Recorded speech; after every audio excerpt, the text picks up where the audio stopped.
আমার মায়ের কথা শুধু মনে পড়ে, মা যে আমার কেমন আছে দূরের মাটির ঘরে। আমার মায়ের কথা শুধু মনে পড়ে, মা যে আমার কেমন আছে দূরের মাটির ঘরে। عليكم ورحمة الله وبركاته ونستعينه ونستغفره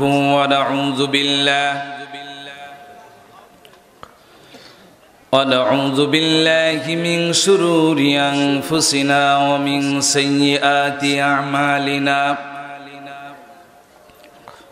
من يهد الله فلا مضل له ومن يضلله فلا هادي له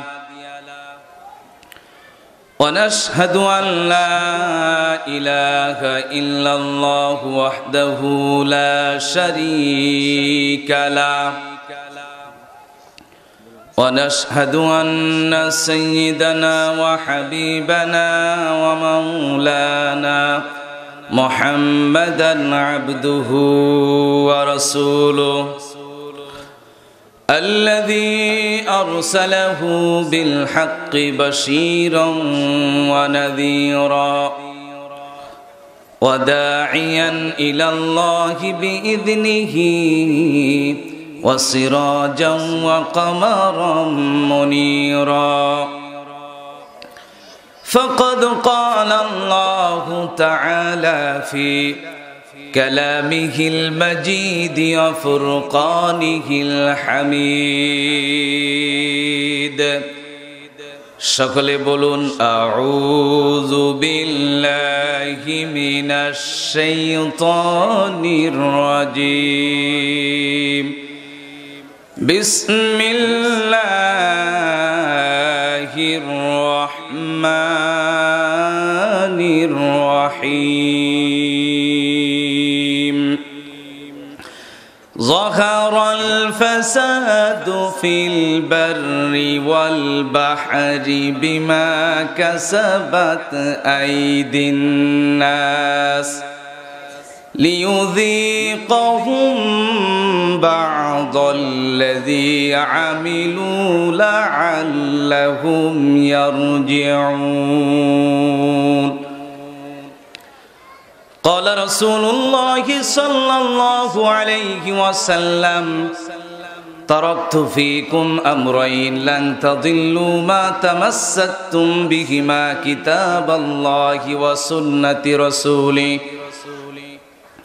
وقال تعالى في شان حبيبه إن الله وملائكته يصلون على النبي يا أيها الذين آمنوا صلوا عليه وسلموا تسليما سلمان আল্লাহর দোস্ত আখেরি নবী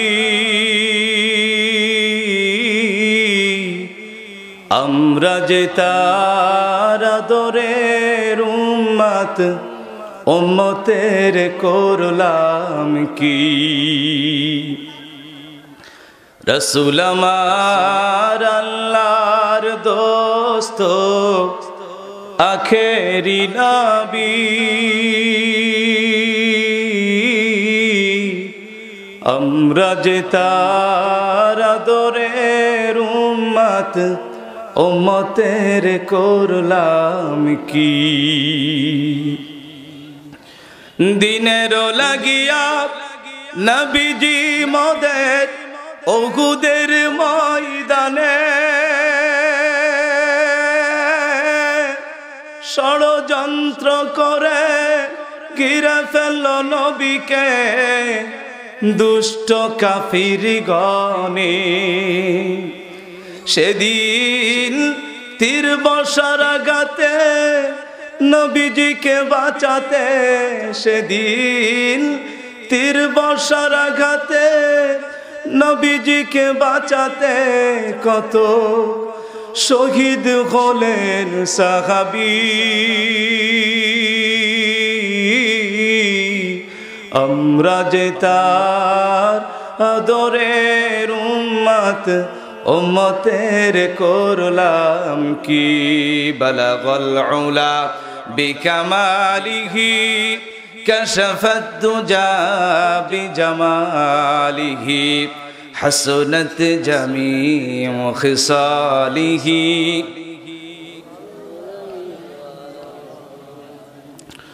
আমি যদি কখনো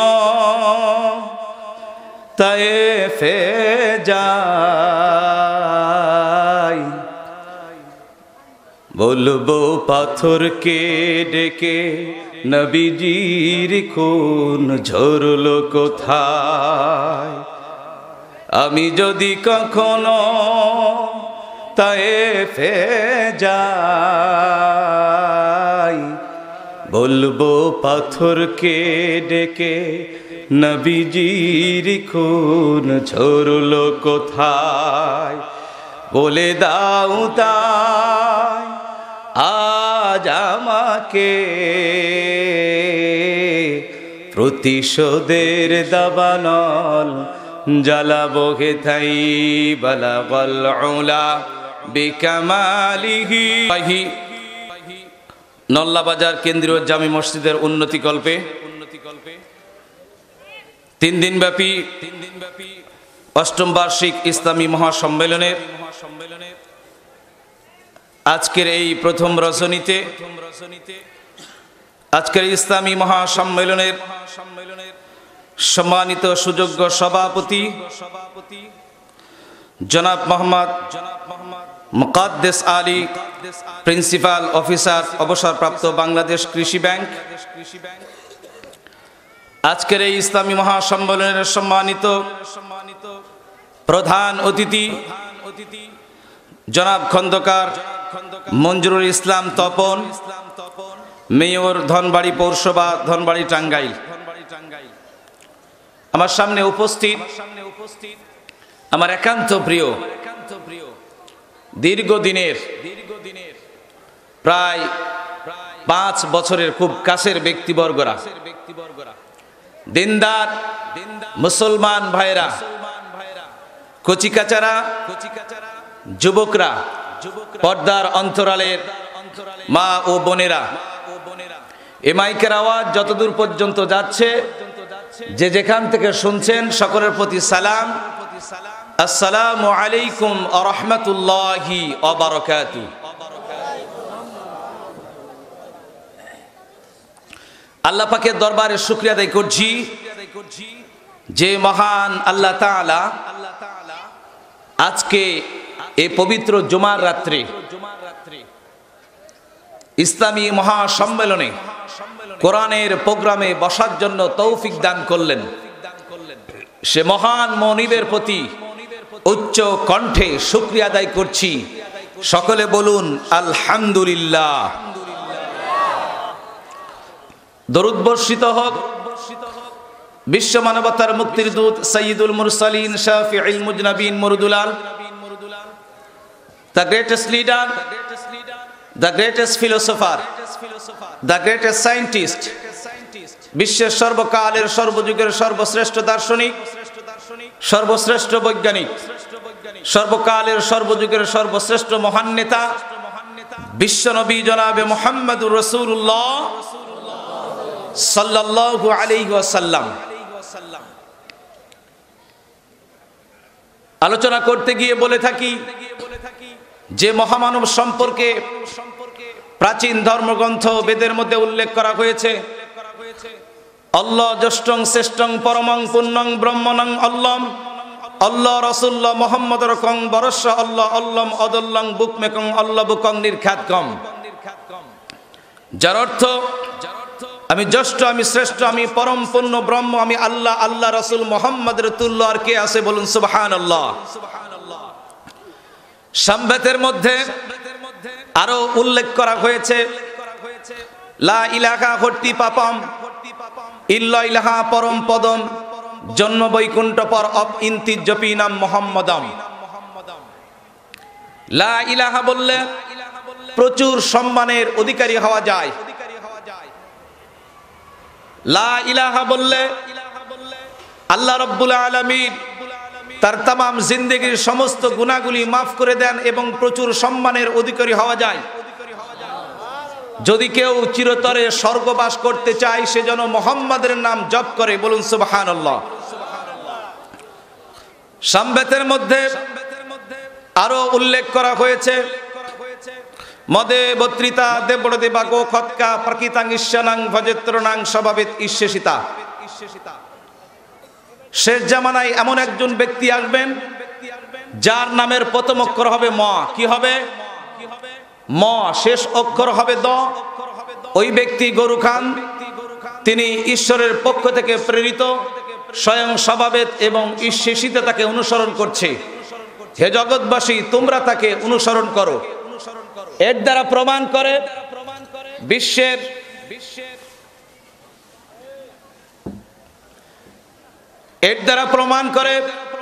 বিশ্বের সর্বকালের সর্বযুগের সর্বশ্রেষ্ঠ ব্যক্তিত্ব তিনি আর কেহ নন, তিনি হলেন বিশ্বনবী জনাবে মুহাম্মদুর রাসূলুল্লাহ সাল্লাল্লাহু আলাইহি ওয়াসাল্লাম। উপস্থিতি, আমি আপনাদের সামনে মহাগ্রন্থ আল কুরআনুল কারীমের সূরাতুর রুমের 41 নম্বর আয়াত তেলাওয়াত করেছি, যা বর্তমান সময়ের সবচেয়ে গুরুত্বপূর্ণ কিছু বিষয় নিয়ে আপনাদের সামনে উপস্থাপন করব ইনশাআল্লাহ। এই পৃথিবীতে অশান্তি, মহা দুর্যোগ, মানুষের জীবনে ফিতনা, মানুষ অশান্তির মধ্যে আছে, বিপর্যয়ের মধ্যে আছে, মহা দুর্যোগের মধ্যে আছে। এটা কেন?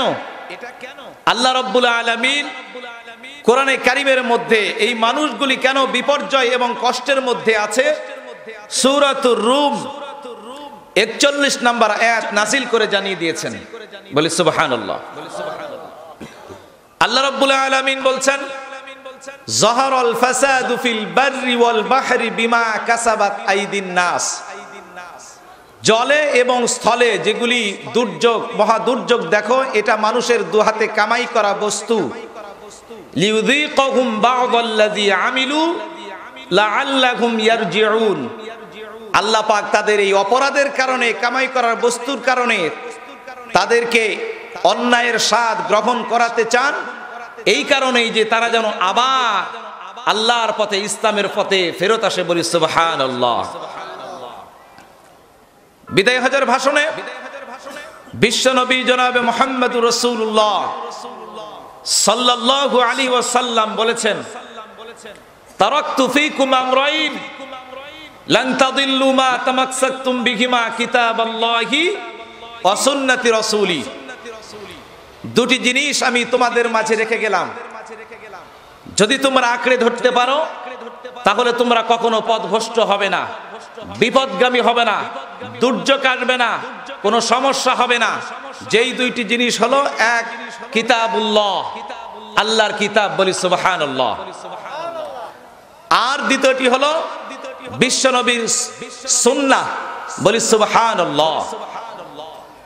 কিন্তু আজকে আমরা সেই কোরআন এবং সুন্নাহর কাছে আছি না দূরে আছি? কাছে আছি না দূরে আছি? অনেক দূরে। তাই একজন ঐতিহাসিক বার্ট্রান্ড রাসেল, তিনি খ্রিস্টান মানুষ, মুসলমানদের সম্পর্কে উক্তি করেছেন, Islam is the best religion in the world, but the Muslim are worst nation because they are far away from their ideology. এই পৃথিবীর বুকে সবচাইতে শ্রেষ্ঠ ধর্ম হলো ইসলাম ধর্ম। একজন খ্রিস্টান মানুষের উক্তি। বলি সুবহানাল্লাহ। But the Muslim are worse nation, কিন্তু মুসলমানরা নিকৃষ্ট জাতিতে পরিণত হয়ে গেছে। Because they are far away from their ideology, কারণ তাদের আদর্শ থেকে, তাদের কাজকর্ম থেকে, তাদের নিয়ম কানুন থেকে মুসলমানেরা অনেক দূরে সরে এসেছে, বলি নাউজুবিল্লাহ। তাহলে আজ ফ্যামিলিতে দ্বন্দ্ব, স্বামী স্ত্রীতে দ্বন্দ্ব, সন্তান পিতার সঙ্গে দ্বন্দ্ব, ভাইয়ে ভাইয়ে দ্বন্দ্ব, বন্ধুতে বন্ধুতে দ্বন্দ্ব, ঠিক কিনা বলুন? এই যে বিপর্যয় এবং অশান্তি এই পৃথিবীতে বর্তমান সময়ে যদি একত্রিত করা হয়, সেখান থেকে 6টি বিষয় সবচেয়ে গুরুত্বপূর্ণ। এই অশান্তি এবং বিপর্যয়ের মূল কারণ হিসাবে বর্তমান সময়ে 6টি বিষয়। কয়টি? তার 1 নাম্বার হলো সুদ। কি বললাম? সমাজে অশান্তি এবং বিপর্যয়ের মূল কারণ 1 নাম্বার হলো সুদ। আমাদের সমাজে আছে না নাই? এনল্লা বাজারে মনে হয় নাই, নাই। আল্লাহ রাব্বুল আলামিন কোরআনে কারীমের মধ্যে জানিয়ে দিলেন, ইয়া আইয়ুহাল্লাযীনা আমানু লা তাকুলুর রিবা আযআফাম মুদাআফা। আল্লাহ পাক বললেন, হে পৃথিবীর ঈমানদারেরা, হে ঈমানদারগণ, লা তাকুলুর রিবা, তোমরা সুদ খেও না, আযআফাম মুদাআফা, চক্রবৃদ্ধি হারে। চক্রবৃদ্ধি হারে হে ঈমানদারগণ, তোমরা সুদ খেও না। আমরা ঈমান আনার পর অনেকে সুদ খায় না, খায় না, খায়। আল্লাহ পাক নিষেধ করেছেন, তাহলে আল্লাহ পাকের বিধান লঙ্ঘন করলো না মানলো? লঙ্ঘন করলো। এই সুদ আমাদের সমাজে এমন ভাবে আমাদের সমাজের মধ্যে প্রবেশ করেছে, প্রতিটা মানুষের শরীরে রক্তের মধ্যে প্রবেশ করেছে, ঠিক কিনা বলুন? এই সুদ হারাম কেন? সুদ এবং যাকাতের মধ্যে হোয়াট ইজ ডিফারেন্ট বিটুইন সুদ এন্ড যাকাত? এই দুইটার মধ্যে পার্থক্য হলো,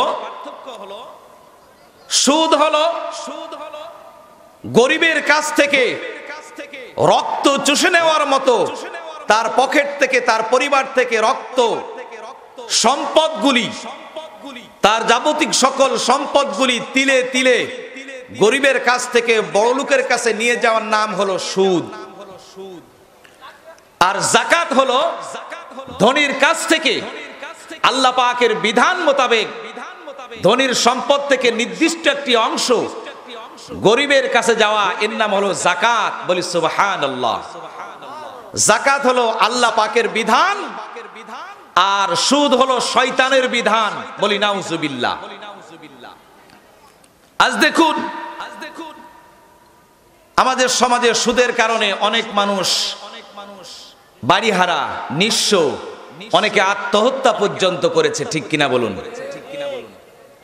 আমি জানি না যেই ব্যক্তিগুলি সুদ খাবে, বিশ্ব নবী জনাবে মুহাম্মদ রাসূলুল্লাহ সাল্লাল্লাহু আলাইহি ওয়াসাল্লাম বলেছেন, এই সুদ খাওয়ার সবচেয়ে ছোট জিনা হলো তার মায়ের সাথে 36 বার জিনা করা। বলি নাউজুবিল্লাহ। কত বড় জঘন্য অপরাধ! যেই সমাজে সুদ আছে সেই সমাজটা হলো বিধ্বস্ত, যুদ্ধ বিধ্বস্তের মতো। কারণ মানুষের চোখে ঘুম নাই, টেনশন, কখন কিস্তি দিবে। দিনে ইনকাম করে 300 টাকা, তাহলে সপ্তাহ শেষে 2000 টাকার মতো ইনকাম করে, আর সপ্তাহ শেষে তাকে কিস্তি জমা দিতে হয় 4000 টাকা। এমন আছে না নাই? আছে না নাই? আবার 20,000 টাকা সুদে টাকা নিয়েছে, দেখা গেল 20,000 টাকা দিয়েছে, দেওয়ার পর একটা পর্যায়ে তাকে এমন অবস্থা গ্রাস করেছে সুদে, 1,20,000 টাকা পর্যন্ত হয়েছে 20,000 টাকায়। এমন ঘটনা ঘটেছে কিনা বলুন? ঘটেছে অহরহ।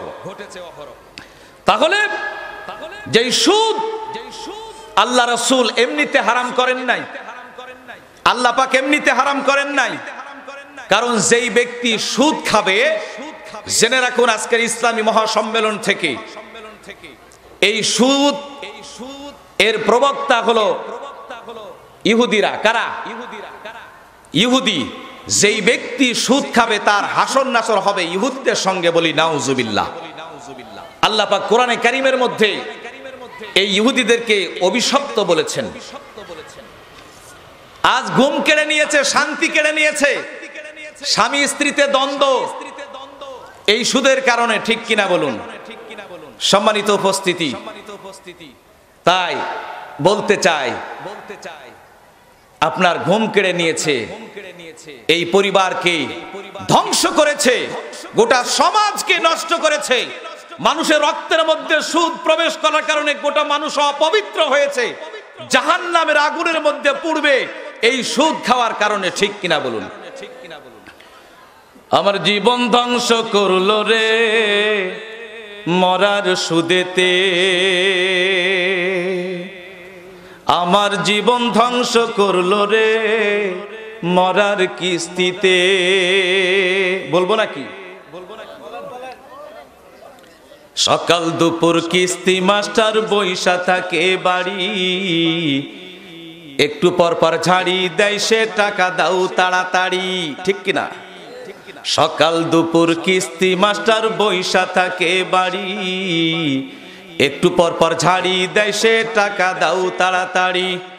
কিস্তির কলে পড়িয়া কেউ বা চইলা গেল ঢাকাই রে, ঠিক কিনা? কিস্তির কলে পইড়া কেউ বা চইলা গেল গার্মেন্টসে মরার কিস্তিতে। আমার ঘুম কাড়িয়া নিল রে মরার সুদেতে, আমার সংসার ধ্বংস করলো রে মরার সমিতিতে, ঠিক কিনা? গোটা সমাজকে আজ ধ্বংস করে ফেলছে সুদ। আল্লাহ রাব্বুল আলামিন কোরআনে কারীমের মধ্যে সুদ খেতে নিষেধ করেছেন।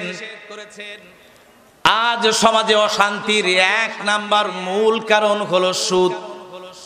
কারণ গরিবের টাকাগুলি সারাদিন পরিশ্রম করে, এই টাকাটা প্রতিদিন সপ্তাহ শেষে মাস শেষে সুদ হিসাবে দিতে হচ্ছে। গরিবের টাকাগুলি বড় লোকের পকেটের মধ্যে ঢুকছে, ঠিক কিনা বলুন?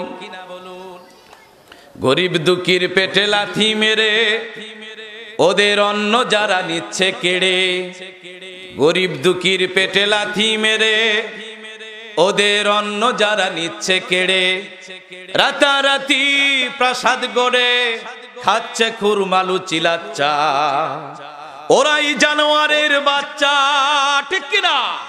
ওরাই জানোয়ারের বাচ্চা।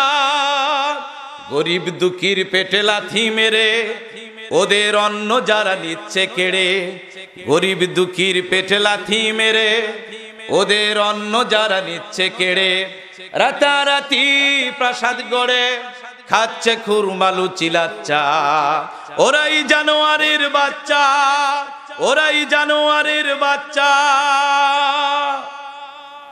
গরিবের সম্পদ লুটে ফুটে খাচ্ছে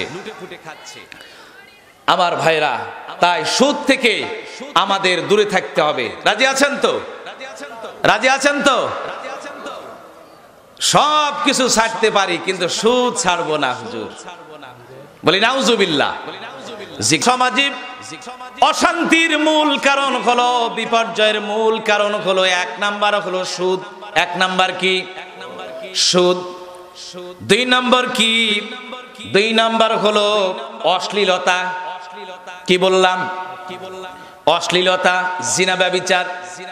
আল্লাহ রাব্বুল আলামিন কোরআনে কারীমের মধ্যে জানিয়ে দিলেন, ওয়ালা তাকরাবুজ জিনা ইন্নাহু কানা ফাহিশা। খবরদার, জিনা করার তো দূরের কথা, জিনার নিকটবর্তীও তোমরা হয়ো না। জিনা করার তো দূরের কথা, তোমরা জিনার নিকটবর্তীও হয়ো না। আজ আমরা দেখুন জিনার সঙ্গে এমন ভাবে মিশে গেছি, সদা সর্বদা মাঠে ঘাটে, টিভিতে, ইন্টারনেটে প্রত্যেকটি জায়গায় আমরা জিনা কাজ করছি, চোখের জিনা করছি, নারী হোক আর পুরুষ হোক। আল্লাহ রাব্বুল আলামিন জিনা করার তো দূরের কথা, আল্লাহ রাব্বুল আলামিন জিনার নিকটবর্তী হতে নিষেধ করেছেন। কারণ এখন মানুষ জিনা শুধু করে না, মানুষ ধর্ষণ পর্যন্ত করে, ঠিক কিনা বলুন? ধর্ষণ পর্যন্ত করে। 2 বছরের শিশু বাচ্চা, 3 বছরের বাচ্চা, মেয়ে বাচ্চাকে ধর্ষণ করা হচ্ছে, ধর্ষণ করে ছাদ থেকে ফেলে দেওয়া হচ্ছে, ঠিক কিনা বলুন? শুধু তাই নয়, 4 সন্তানের জননীকে স্বামীর সামনে, সন্তানের সামনে বেঁধে ফেলে ওই নোয়াখালীর সুবর্ণচরে ধর্ষণ পর্যন্ত করা হয়েছে। সারা রাত্রি ভর সন্তানের সামনে, স্বামীর সামনে ধর্ষণ করা হয়েছে, যা কখনো মেনে নেওয়া যায় না। আবার বন্ধুগণ, আজ সমাজে অশ্লীলতা দেখুন, চতুর্দিকে তাকিয়ে দেখুন, মানুষ আর জিনার কারখানা নিয়ে বসে গেছে। আল্লাহর রাসূল বিশ্বনবী জনাবে মুহাম্মদুর রাসূলুল্লাহ সাল্লাল্লাহু আলাইহি ওয়াসাল্লাম বলেছেন, শেষ জামানায় এমন একটা অবস্থা হবে, আমার উম্মতের লোকজনেরা ঘরের মধ্য থেকে, দূর থেকে জিনা কাজ করবে। আজ বিশ্বনবীর ওই ভবিষ্যৎবাণী মিলে গেছে। গভীর রাত্রিতে দরজা বন্ধ করে দিয়ে মোবাইলের মাধ্যমে, ইন্টারনেটে নারী পুরুষ আজ জিনার সঙ্গে মিশে গেছে, ঠিক কিনা বলুন? আমার বন্ধুগণ, আজ দেখুন সমাজে যে অশ্লীলতা, বেহায়াপনা, আজ যেই সবচাইতে উচ্চ শিখরে উঠে গেছে, নির্যাতনের, ধর্ষণের। প্রতিটা ক্ষেত্রে দেখা যায়, পেপার পত্রিকায়, টিভিতে দেখা যায় ধর্ষণ করা হয়। যদি মানুষগুলি আল্লাহর প্রতি ভয় থাকতো, রাসূলের প্রতি ভয় থাকতো, কোনদিন এই মানুষগুলি আল্লাহ রাসূলের প্রতি যদি ঈমান থাকতো, তাহলে কোনদিন একজন নারীকে ধর্ষণ করতে পারতো না। আমার বন্ধুগণ, কোন একদিন এদেশের আকাশে কালিমার পতাকা দোলবে, সেদিন সবাই যেই যুবকের জন্য দোয়া করেছিল, সেই যুবক আর কেহ নয়, তোমার সামনে দাঁড়িয়ে আছে, এই তোমার স্বামী হলাম সেই যুবক। বলি সুবহানাল্লাহ। পৃথিবীতে অশান্তি এবং মহা দুর্যোগের কারণ সুশিক্ষার অভাব। কিসের অভাব? সুশিক্ষার অভাব। আর সন্তান 5 ওয়াক্ত নামাজ পড়ে না, মেয়ে 5 ওয়াক্ত নামাজ পড়ে না। অনেক বাবারা আছে যে 5 ওয়াক্ত নামাজ আদায় করার জন্য সন্তানদের বলে না, মসজিদে নিয়ে যায় না। আছে না নাই? ওয়াজ শোনার জন্য আসছেন, ভালো কথা, আলহামদুলিল্লাহ। অনেক কষ্ট করে আজকের আয়োজন করা হয়েছে। 1 মাস আগ থেকে মুখলেস ভাইকে ফোনের পর ফোন দিয়েছি, কত কষ্ট আপনারা করেছেন। সভাপতি সাহেব, আজিজ সাহেব, সরল, বিপুল আর অনেক যুবকেরা কত কষ্ট করে মাহফিলে আসছেন, আলহামদুলিল্লাহ। কিন্তু এই মাহফিল তখনই সার্থক হবে যখন আমরা এই ইসলামী মহাসম্মেলনে ইসলামের বিধিবিধানগুলি পরিপূর্ণভাবে মানব, ঠিক কিনা বলেন? আজ সমাজে অশান্তি, দুর্যোগ, এই মূল কারণ হলো সুশিক্ষার অভাব। আজ বাবা মারা যায়, জানাজা দিতে পারে না, এমন সন্তান আছে না নাই? আছে না নাই? আছে। এক অনেক কোটিপতি, অনেক বড় লোক দেখলাম গত বছর পত্রিকায়, বাবা মারা গেছে, সন্তানের কাছে ফোন করেছে, বলেছে আমার সময় নাই, আঞ্জুমানে মফিদুলে দিয়ে দাও, সেখানে তারা লাশ দাফন করবে। বলি নাউজুবিল্লাহ। আপনার সন্তানকে আপনি সকালবেলা ভোর 4টার দিকে ডাকলেন অ্যাডমিশন পরীক্ষার জন্য, কিন্তু নামাজের জন্য কোনোদিন ডাকলেন না। ওই সন্তান আপনার বুকের উপর পা দিয়ে জাহান্নামে যাবে, আপনাকে নিয়ে বলি নাউজুবিল্লাহ। আমার বন্ধুগণ, জানাজার নামাজ শুরু হয়ে গেছে। এক সম্ভ্রান্ত লোকের জানাজার নামাজ শুরু হয়ে যাওয়ার পর একজন ব্যক্তি এসে বললেন, যে ব্যক্তি ইন্তেকাল করেছেন তার এক সন্তান ডাক্তার, আরেক সন্তান ইঞ্জিনিয়ার, আরেক সন্তান উকিল। বলছে দাঁড়ান, জানাজার নামাজ বন্ধ করেন, জানাজার নামাজ বন্ধ করেন। কারণটা কি? বলছে কারণ হলো এই যে ব্যক্তি মারা গেছে তার কাছ থেকে 10 লক্ষ টাকা পায়, এই টাকার ফায়সালা হবে, তারপরে জানাজার নামাজ হবে। অনেকে লক্ষ লক্ষ টাকা ঋণ করে, এই কুশিক্ষার কারণে কোটি কোটি টাকা ঋণ করে আমরা সমাজে বসে আছি। হিসাব দিতে হবে, পরিশোধ করতে হবে, এমন চিন্তা অনেকেরই নাই, ঠিক কিনা বলুন? বলছি ইমাম সাহেব জানাজা বন্ধ করেন, জানাজা হবে না। 10 লক্ষ টাকা পায় এই ব্যক্তির কাছে, যতক্ষণ পর্যন্ত এই 10 লক্ষ টাকার ফায়সালা না হবে ততক্ষণ পর্যন্ত জানাজার নামাজ আপনি পড়াবেন না। কলিজার টুকরার সন্তান ডাক্তার কি ডাক দেয়া হলো, আপনার বাবা 10 লক্ষ টাকা ঋণ করেছিল, আপনি দেন, জানাজার নামাজ শুরু করে দিব। সন্তান বলছে, ডাক্তার বলছে 10 লক্ষ টাকার ঋণ আমি পরিশোধ করতে পারবো না। আমার বন্ধুগণ, ইঞ্জিনিয়ার কি ডাকা হলো, এরপর উকিল কি ডাকা হলো, তারা কি জবাব দিল, এই টাকা আমরা পরিশোধ করতে পারবো না। জানাজাও শুরু হয় না, মানুষ দাঁড়িয়ে আছে মাঠ ভর্তি, জানাজা শুরু হয়ে যাবে কিন্তু শুরু হয় না, টাকার ফয়সালা হয় না, 10 লক্ষ টাকা দিতেই হবে। এমন সময় বুরকা পরে একটা মেয়ে কাঁদতে কাঁদতে চলে আসলো, এসে বলল, এই যে ধরুন আমার কাছে কিছু টাকা আছে, যা 6 লক্ষ টাকার মতো হবে। আমার কানের দুল, নাকের ফুল, যত গহনা আছে সব দিয়ে দিয়েছি, আশা করি সবকিছু মিলে 10 লক্ষ টাকা হবে। জিজ্ঞেস করা হলো, আপনি কি, আপনার পরিচয়টা কি? বলা হলো, আমি হলাম ওই মৃত ব্যক্তির মেয়ে, আমার বাবা। কারণ সম্মানিত উপস্থিতি, এই পৃথিবীর ইতিহাস সাক্ষ্য দিচ্ছে মেয়েরা বাবাকে বেশি ভালোবাসে, মেয়েরা বাবাকে বেশি ভালোবাসে, ঠিক কিনা বলুন? এবার বলছে, কাঁদতে কাঁদতে বলছে, আমার বাবার জানাজা শুরু করে দিন, এই যে টাকা যদি হয় আরো টাকা দিব, কিন্তু জানাজা শুরু করে দিন। এবার যেই ব্যক্তি বলল 10 লক্ষ টাকা আমি তার কাছ থেকে পেয়েছিলাম, আমি পাবো, এই কথাটা ভুল। তার ইন্তেকালের পূর্বে, এই ব্যক্তি যখন ইন্তেকাল করবে তার ইন্তেকালের পূর্বে 10 লক্ষ টাকা এই মৃত ব্যক্তি আমাকেই দিয়েছিল, কিন্তু বলে নাই কার হাতে আমি, সে যদি মারা যদি যায় কার হাতে আমি দেব এই টাকাটা। আজ মারা গেছি, আমাকে এই সিদ্ধান্ত নিতে হলো কাকে আমি টাকা দিব। দেখলাম এই টাকার মালিক ছেলেরা পাবে না, মেয়েই পাবে। বলি সুবহানাল্লাহ। মেয়েরা কিন্তু অনেকেই বাবার জন্য কাঁদে, ঠিক কিনা বলুন?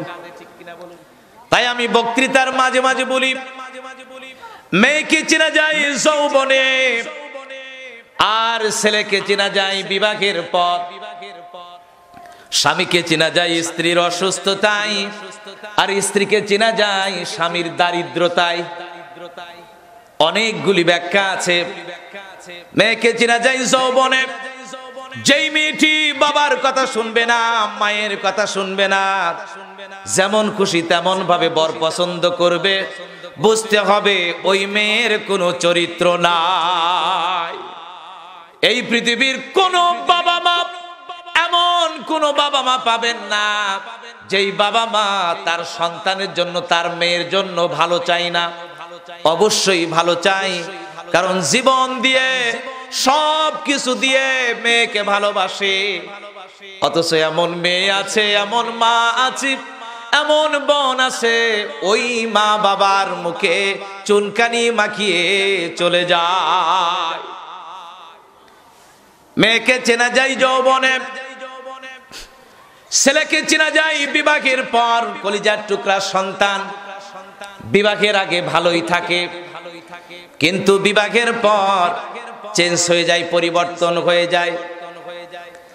কোন কারণ? অনেকগুলি কারণ আছে, তার মধ্যে 1 নম্বর কারণ হলো স্ত্রী। কারণ হলো ওই যে বললাম, সুশিক্ষার অভাব। বাবার বাড়িতে ওই মেয়ের বাবা মা শিক্ষা দিতে পারেনি, ফুফু খালা শিক্ষা দিতে পারে নাই। কারণ বিবাহের আগে এমন কুপরামর্শ দেয়, বিবাহের কিছুদিন পর ভিন্ন হয়ে যাবি, তাহলে ভালো খেতে পারবি, সংসার আলাদা করবি, এমন কুপরামর্শ দেয় কিনা? আমার বন্ধুগণ, ছেলেকে চেনা যায় বিবাহের পর। যেই ছেলে বিয়ে করে নেয়, ততক্ষণ পর্যন্ত বাবা মায়ের সঙ্গে বেয়াদবি করলো না, বিবাহের পর চেঞ্জ হয়ে গেল।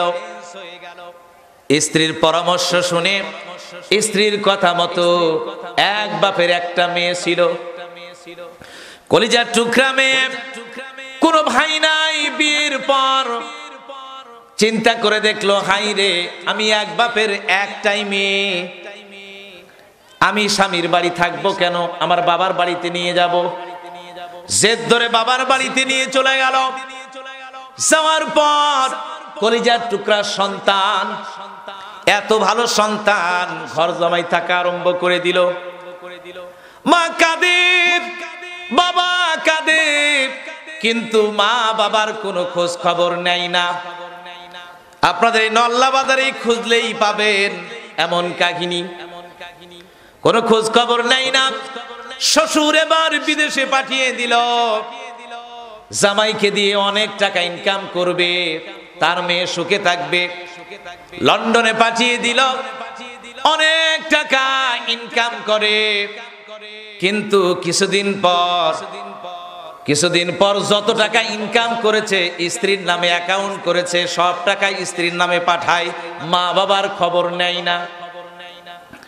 এইভাবে চলতে থাকলো। কিছুদিন পর দেখা গেল তার শরীরটা খারাপ। এই শরীরটা খারাপ হওয়ার কারণে টেস্ট করে দেখা গেল তার প্লেগ রোগ হয়েছে, বেশি দিন বাঁচবে না, বাঁচলে 3 মাস বাঁচবে, দুনিয়া থেকে চিরবিদায় নিয়ে চলে যাবে। এরপর চিন্তায় পড়ে গেল, হাইরে দুনিয়াতে আমি তো বাঁচবো না। শ্বশুর শাশুড়ির কাছে চিঠি লেখি, শ্বশুর শাশুড়ির কাছে চিঠি লেখি। চিঠি লিখলো, ও আমার আব্বা, শ্বশুর আব্বা, শাশুড়ি আব্বা, প্রাণের স্ত্রী, আমি খুবই অসুস্থ, আমি বেশি দিন বাঁচবো না, মাত্র 3টা মাস বাঁচবো। এবার শ্বশুর চিঠির উত্তর দিল, জামাই বাবাজি, তুমি দেশে তো চলে আসবে, আসার পূর্বে আমার জন্য দামি চাদর নিয়ে আসবে, প্যান্টের পিস নিয়ে আসবে। এবার শাশুড়ি বলছে, জামাই বাবাজি, তুমি তো চলে আসবে দেশে, আসার পূর্বে দামি দামি গহনা, দামি দামি শাড়ি আমার জন্য নিয়ে এসো, আর তো যা হবে না। স্ত্রী বলছি, চিঠির মধ্যে আমার বান্ধবীর স্বামীরা বিদেশ থাকে, দামি দামি গহনা নিয়ে এসেছে, অতএব আমার জন্য দামি দামি গহনা নিয়ে এসো। এই চিঠি চলে গেল সন্তানের কাছে। লন্ডনে থাকি, চিঠি যখন পড়ল, চোখের পানি ফেলে কাঁদে আর বলে, আল্লাহ, যাদের জন্য আমি আমার জীবন যৌবন সব কিছু ত্যাগ করলাম, তারা শুধু চায় আর চায়, তারা শুধু চায় আর চায়। শ্বশুর বাড়িতে যাবেন, শ্বশুর বাড়িতে যাবেন, আপনার হাতের দিকে তাকাবে, মিষ্টি নিয়ে গেছেন কিনা। কিন্তু আপনি বাবা মায়ের কাছে যাবে, আপনার চেহারার দিকে তাকাবে আর বলবে, কলিজার টুকরা সন্তান, তুই কখন খেয়েছিস। এবার বিদেশে চিঠি পাওয়ার পর সন্তান আশ্চর্য হয়ে গেল, হায়রে, যাদের জন্য জীবন যৌবন সব কিছু ব্যয় করলাম, তারা শুধু চায় আর চায়, তাদের ক্ষুধা মিটে না। কিন্তু 5টি বছর হয়ে গেল, 5টি বছর ধরে মা বাবার খবর নেই নাই, কোনো যোগাযোগ করি নাই। তারা তো বাবা মা, তাদের কাছেও একটি চিঠি লিখি, কিন্তু অসুস্থতার কথা বলবো না, অসুখ হয়েছে বলবো না। মা বাবার কাছে চিঠি লিখলো, ও আব্বা ও আম্মা, আগামী মাসে প্রথম সপ্তাহে মঙ্গলবারে দেশে ফিরবো। ও আমার আম্মা আব্বা, তোমাদের কাছে দোয়া চাই।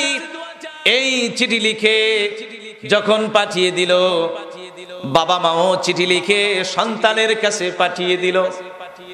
সন্তান চিন্তা করে চিঠি খোলার আগে, হায়রে, যদি বাবা মায়ের কাছ থেকে চিঠির উত্তরটা শ্বশুর শাশুড়ির মতো হয়, আমি আত্মহত্যা করব। আত্মহত্যার আগে লিখে যাব, পৃথিবীতে ভালোবাসা বলতে কিছু নেই। এবার চিঠিটা খুললো বাবা মায়ের। চিঠির প্রথম লাইনে লেখা আছে, কলিজার টুকরা সন্তান, 5টি বছর কোনো খোঁজ নিস নাই, অথচ আমরা 5টি বছরের মধ্যে 5 মিনিটও তোকে বলে থাকতে পারি নাই। দ্বিতীয় লাইনে লিখেছি, কলিজার টুকরা সন্তান, তুই দেশে আসবি বলে 2টা ছাগল ছিল, মাদ্রাসায় সাদকা করে দিয়েছি, আমি রোজা পালন করেছি, তোর মাও রোজা পালন করেছে।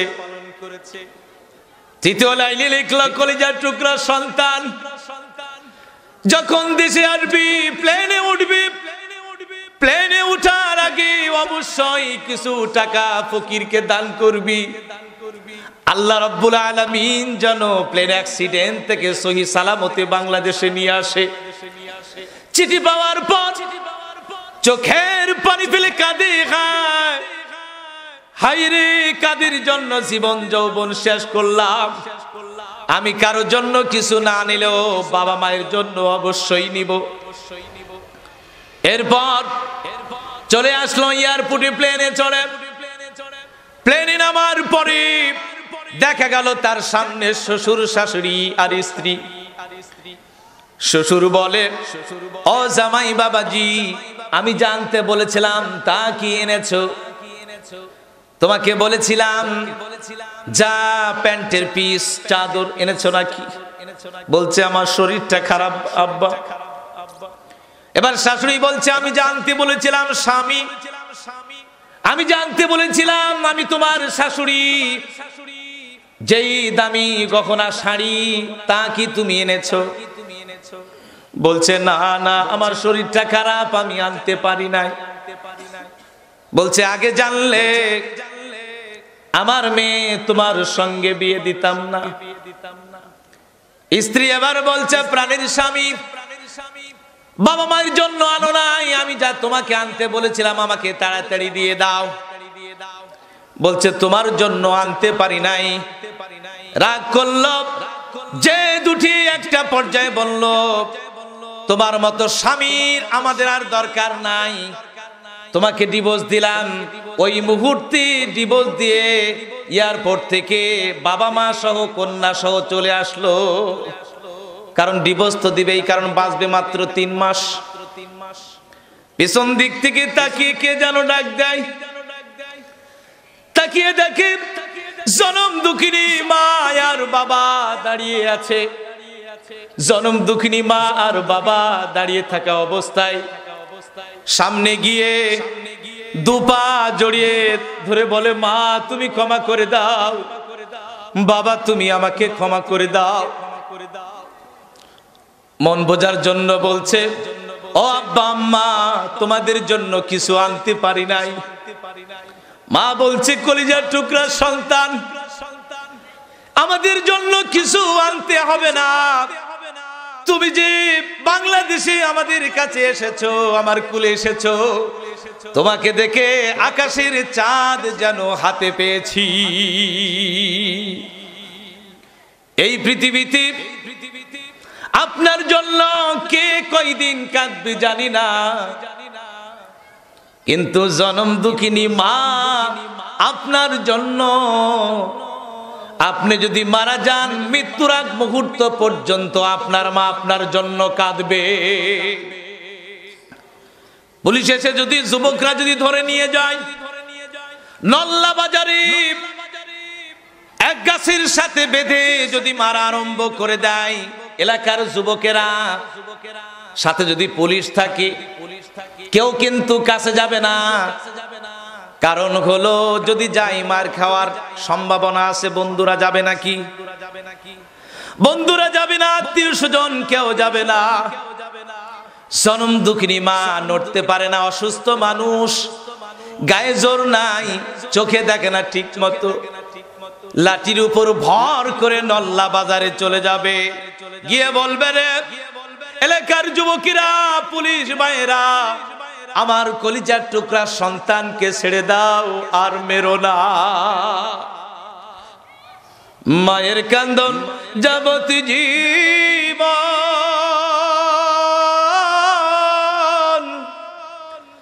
2-4 মাস বনের কান্দন রে,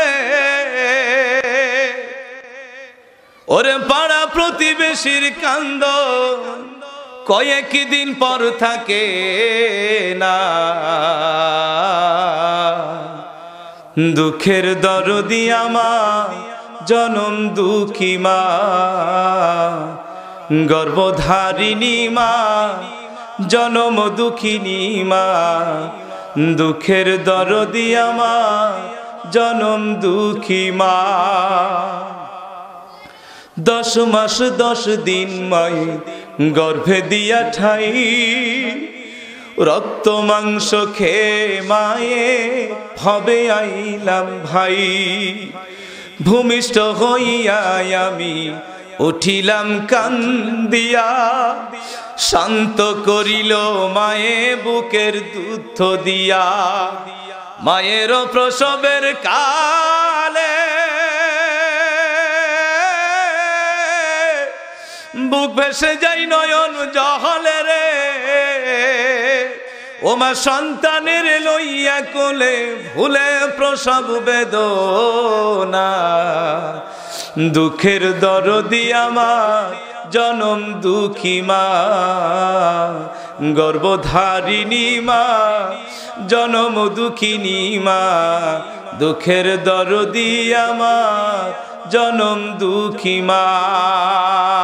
নাম্বার পয়েন্ট হলো সুশিক্ষার অভাব।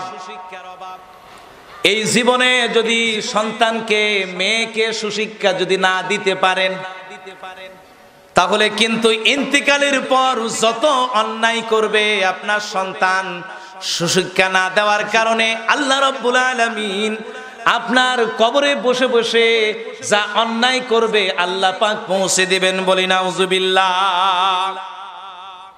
আমার বন্ধুগণ, এই পৃথিবীতে যত মানুষ এসেছে আল্লাহ রাব্বুল আলামিন মানুষকে পাঠিয়েছেন, তাদের আকল দিয়েছেন, জ্ঞান দিয়েছেন, বিবেক বুদ্ধি দিয়েছেন। যদি এই জ্ঞান দিয়ে, বুদ্ধি দিয়ে ইসলামের পথে যদি না চলে, তাহলে আল্লাহ রাব্বুল আলামিন আখিরাতের আদালতে তাকে ছেড়ে দেবে না। তাহলে 1 নাম্বার হলো সুদ থেকে দূরে থাকতে হবে, 2 নাম্বার হলো অশ্লীলতা থেকে দূরে থাকতে হবে, 3 নাম্বার হলো সুশিক্ষার অভাব, সুশিক্ষা অর্জন করতে হবে, আল্লাহর কোরআন জানতে হবে, রাসূলের আদর্শ মানতে হবে। এবার 4র্থ নাম্বার হলো অলসতা ও যন্ত্রের উপর নির্ভর। আমাদের সমাজে এতই আমরা অলস এবং যন্ত্রের উপর নির্ভর হয়ে গেছি যে ভাত যখন রান্না করা হয় তখন আগে তো আপনার লাকড়িতে রান্না করা হতো, এখন তো ওইভাবে না, রাইস কুকারে রান্না করা হয়, ঠিক কিনা? সুইচ যে দিবে এটাও বলে যে অমুকের বাপ সুইচটা দিয়ে দাও। কারণ কারণ হচ্ছে পারে, কারণ সে সিরিয়াল দেখতেছে, সময় নাই। এক পলক যদি সিরিয়াল যদি চেঞ্জ যদি হয়ে যায়, না দেখতে যদি পারে, তাহলে বিশাল একটা ক্ষতি হয়ে যাবে। অথচ এই অলসতা যন্ত্রের উপর নির্ভর সমাজে অশান্তির মূল কারণ। কাজ করে না, খেতে খেতে ব্রয়লার মুরগির মতো হয়ে গেছে, চলাফেরা করতে পারে না, হার্ট অ্যাটাক করে মারা যাচ্ছে, অসুস্থ, ডায়াবেটিস। অথচ আগেকার মায়েরা দেখুন, 8টা 10টা সন্তান ঢেকিতে ধান বেনে এরপর ভাত রান্না করে খাওয়াইছে, ঠিক কিনা বলেন?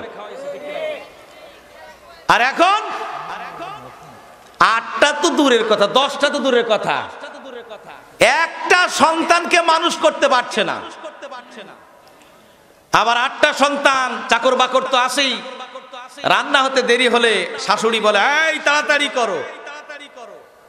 ঢেকির ধান বেনে রান্না করে 8টা সন্তান চাকর বাকরকে আমাদের মা দাদিরা খাওয়াইছে। আর এখনকার মেয়েরা এতই অলস, আমাদের বাবাজিরা, অনেক বাবাজিরা আছে এতই অলস, কাজে যেতে চায় না, একদিন ইনকাম করলে 3 দিন বসে খায়। আর এমন এমন মহিলা আছে যে যারা এতই অলস, নামাজ পড়বে, নামাজ পর্যন্ত পড়ে না। না, এই শীতের মধ্যে অলসতা রাখছে, বলি নাউজুবিল্লাহ। জাহান্নামের আগুনে আল্লাহ পাক ফেলবেন। আর শীতের মধ্যে, এমন শীতের মধ্যে আল্লাহ পাক ফেলে দিবেন যেখান থেকে বাঁচা অত্যন্ত কঠিন হবে, বলি নাউজুবিল্লাহ। সম্মানিত উপস্থিতি, আমাদের পরিশ্রম করতে হবে, আমাদের বেশি বেশি পরিশ্রম করতে হবে। অশান্তি থেকে দূরে থাকতে গেলে, বিপর্যয় থেকে দূরে থাকতে গেলে বেশি বেশি পরিশ্রম করতে হবে। আজ আমরা পরিশ্রমই করতে চাই না, আজ আমরা পরিশ্রম করতে চাই না। স্ত্রী কথা বললে স্বামী শুনে না, স্বামী কথা বললে স্ত্রী শুনে না। এত অলস হয়ে গেছি আমরা। সম্মানিত উপস্থিতি, পরিবারে দেখা যায় মশারি পর্যন্ত টাঙ্গিয়ে দেয় না, যে তুমি টাঙ্গাও, আছে না নাই? স্ত্রী বলে তুমি মশারি টাঙ্গাও। কে কে মশারি টাঙ্গান? স্বামীদের মধ্যে কে কে মশারি টাঙ্গান? হাত তুলেন তো। আছে, কিন্তু হাত তুলবে না। মশারি টাঙ্গিয়ে দিতে বাধ্য হয়, আমি পারবো না, তুমি পারলে টাঙ্গাও। অনেক ফ্যামিলিতে আবার দেখা যায় ভাগ করে নেয়, আজকে আমি, কালকে তুমি। হাই রে কষ্ট, মশারি টাঙ্গানা। আমার ভাইরা, এই হলো অবস্থা অলসতার। আল্লাহ রাব্বুল আলামিন কোরআনে কারীমের মধ্যে জানিয়ে দিলেন, লাইসা লিল ইনসানি ইল্লা মা সা। মানুষ চেষ্টা ছাড়া কোনো কিছু অর্জন করতে পারে না।